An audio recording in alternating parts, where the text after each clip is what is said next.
कितना खूबसूरत फ्रॉक यहाँ पे दिख रहा है गाइस। देखें, ये 2-3 साल की बच्ची का है।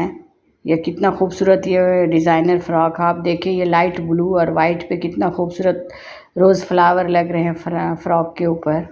कितना खूबसूरत लग रहा है। और ये डार्क पिंक कलर के हैं, इस पे भी रोज़ फ्लावर का ये डिज़ाइन बना हुआ है। कितना खूबसूरत लग रहा है। ये मॉडल ही अभी चला हुआ है गाइस।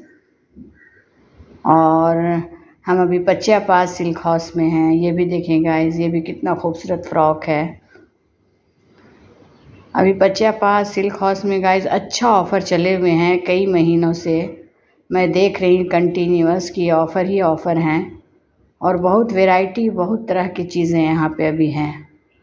देखिए गाइस, ये कितनी खूबसूरत खूबसूरत फ्रॉक हैं, हर कलर में और हर डिज़ाइन में। आप देखें कितना अच्छा लग रहा, बहुत खूबसूरत है गाइस।